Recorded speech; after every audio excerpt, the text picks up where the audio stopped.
राधे राधे प्रभु जी, सबको राधे राधे। आज सूर्य सिंह राशि में प्रवेश कर रहा है, भाद्रपद मास की संक्रांति। और आज शुक्ल पक्ष श्रावण मास की एकादशी व्रत, पुत्रदा एकादशी व्रत। आज सबको बहुत बहुत बधाई।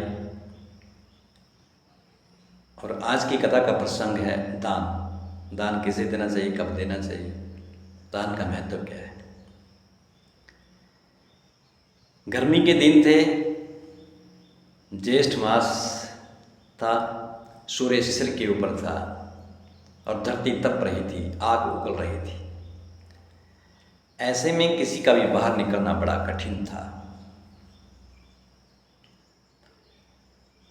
लेकिन एक ऐसी दोपहरी में, भरी धूप में, राजा भोज के महाकवि किसी आवश्यक काम के लिए घर से बाहर निकले। भरी दोपहर में पैदल चले जा रहे थे। अभी कुछ ही दूरी पर वो कवि निकले थे कि उन्होंने क्या देखा। धारा नगरी के राजपथ पर उन्होंने एक गरीब, बीमार, नंगे पांव एक लाचार आदमी को देखा। जब उसे देखा तो राजकवि का हृदय जो था वो बसीज गया, दुखी हो गया। राजकवि उस लाचार आदमी के पास गए जो नंगे पांव था। भरी दोपहर में उसके पास गए, उसे रोका, कहा रुकिए। वो आदमी रुक गया। राजकवि ने अपने पांव से जूते उतारे और उसके पांव में वो अपने जूते पहना दिए। वो लाचार आदमी मना करता रहा, लेकिन कभी माना नहीं। वो जूते उसे पहना दिए। अब खुद तपती हुई धरती के ऊपर चलने लगा, लेकिन वो उस कष्ट को, उस दुख को महाकवि उस सेवा कार्य के आगे भूल गए कि मेरे पांव जल रहे हैं। वो खुशी महसूस कर रहे हैं कि मैं किसी के काम तो आया। अभी कभी थोड़े ही दूर निकले थे, नंगे पांव ही चले जा रहे थे। इतनी देर में देखा कि राजा भोज का महावत हाथी लेकर के उसी रास्ते से गुजर रहा है। अब महावत ने देखा कि हमारे महाकवि आज पैदल, वो भी नंगे पांव, भरी दोपहर में। उन्होंने हाथी को रोका और महाकवि से कहा कि महाराज आइए, विराजिए, हाथी के ऊपर बैठिए। आप कहाँ नंगे पांव इस भरी दोपहरी में चले जा रहे हैं। महावत ने हाथी को बैठाया और राजकवि को ऊपर बैठा लिया हाथी के ऊपर और चल पड़े। अभी थोड़ी ही दूर निकले थे कि आगे महाकवि के ही राजा भोज मिल गए, जो रथ के ऊपर आ रहे थे बैठ करके। अब राजा भोज ने हंसते हुए अपने महाकवि से पूछा कि आपको हाथी कैसे मिल गया, कहाँ मिल गया। कवि ने उत्तर दिया, उपानाहं मया दत्तं जीर्णं कर्णविवर्जितं तत्पुण्येन गजारूढ़ो न दत्तं वेहि तद्गतम्। इसका कहने का तात्पर्य था कि महाराज, मैंने अपने पुराने फटे जूते का दान कर दिया और उस पुण्य से तत्पुण्येन गजारूढ़ो न दत्तं वेहि तद्गतम्। और उन फटे पुराने जूतों का दान करने के कारण ही, उस पुण्य से ही मैं हाथी के ऊपर विराजमान हुआ हूँ, बैठा हूँ। इस कथा का कहने का तात्पर्य है क्या। राजकवि ने दान क्या किया, अपने पुराने जूते उतारे और उस लाचार आदमी के नंगे पांव में वो जूते पहना दिए, उन जूतों का दान कर दिया।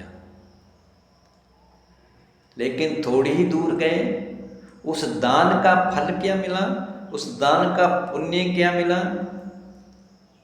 भगवान ऐसे दानी के दुख को, संकट को मिटाने के लिए कुछ ना कुछ रास्ता अवश्य निकालते हैं। और वो किस रूप में आ गए, उन्होंने हाथी को वहाँ भेज दिया और उन जूतों के दान करने के पुण्य के बल के ऊपर ही वो राज कवि कहाँ पर विराजमान हो गए, वो हाथी के ऊपर विराजमान हो गए।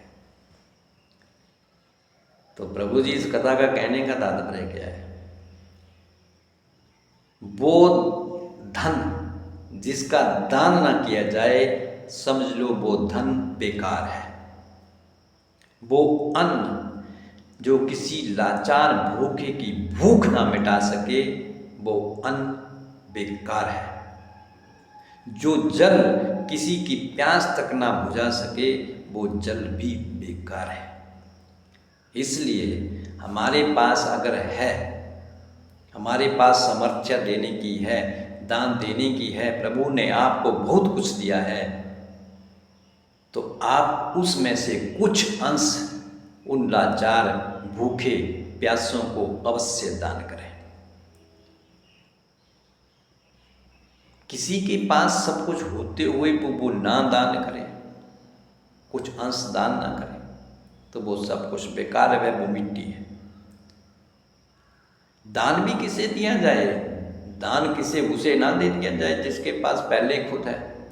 उसको दान दे दिया, शाम को जाकर के वो कहीं शराब की दुकान पे जाकर के खड़ा हो जाए, वो दान आपका बेकार है, वो आपके लिए पाप बन जाएगा।